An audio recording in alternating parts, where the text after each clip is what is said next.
Welcome back to an update video. This is update 4.18 for Rec Room, and I will go over everything in the update, but I won't go into too much detail. So here we go.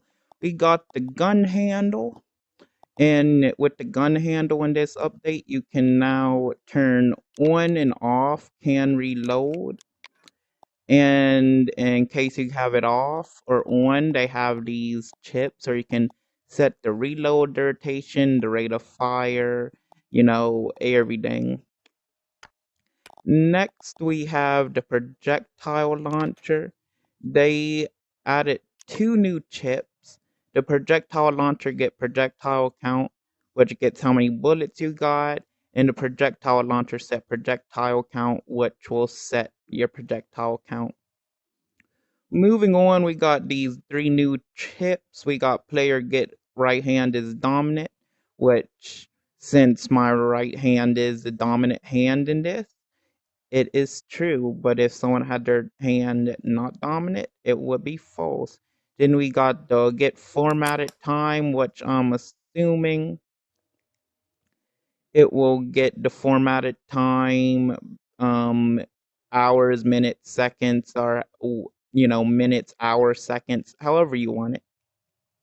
Then you got the sequence, which the sequence chip will allow it. So if your execute goes through here, these numbers over here make it go in order. So this will activate first, then this will activate second, and so on. Next, they made it so you can detect AI with your Raycast chip now.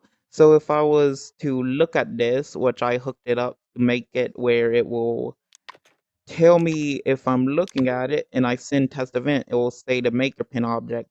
But if I look this way and hit test event, then I'm pretty sure, yeah, it's going to be false if I'm not looking at it.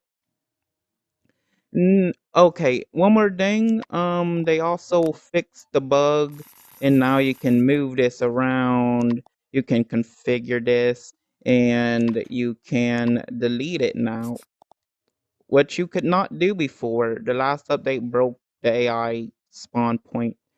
Next, we got the room key constant, and we got the player own room key. So if you own a room key, it will do something specific if you want. Next, we have this coming out of beta, the multi-select tool, where you can select multiple things and still configure it. So I select all this, I freeze it, and that means that all of them are frozen. So I can unfreeze them like that. Next, we got the door V2. With the door V2, you can set someone's destination and all that, just like with the go to room. But if you like the door, you can just use the door instead. This is the player world UI, which I'm pretty sure it will make a bar appear. I will definitely show more about that in a separate video. Next, we have the text screen. This isn't the log screen. This is the text screen where you can change the color of text and clear screen, print the text, do anything you want. And the last thing, a few more things before I go, has nothing to do with all these objects I have set up here. But if you party out with somebody, it shows that you are in the party. And if you party up, it says you're already in a party. Another important thing is they also have it where you can get your maker pin out with your espresso menu now. So this is no longer empty up here, and you can take out your maker. And if you favorite something else besides the maker pin, you can still take out the maker pin. So now I can have the clipboard favorite, and if I need the maker pin, I can just do this. They also have it where if you take out your maker pin, besides of doing this and going through all the menus, if you hold your espresso menu down, It'll bring up this whole tab in front of you where you can hit your emotes. It'll bring up your emotes if you need the connect tool. And basically, it's like a little menu right here that's really nice. One last thing that's really important is if you make an error with the maker pen.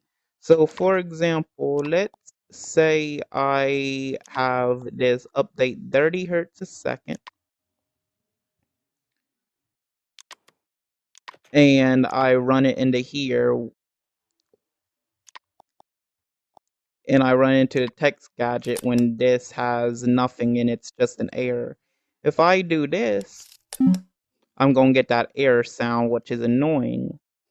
But I'm going to disconnect that real quick. You can actually turn off the error sound now in your circuits and debugging menu at the bottom. Just turn it down and you won't hear the beeping anymore. But just remember that you still have an error happening and your log screen is capturing it. Another good thing about this is if you go to your log screen and click on any of these, it will highlight exactly what is wrong. So it's showing me that there is nothing connected here. So if I connect this here now there shouldn't be any errors. And I hope you enjoyed the video. Like, comment, subscribe, and I will see you in the next video.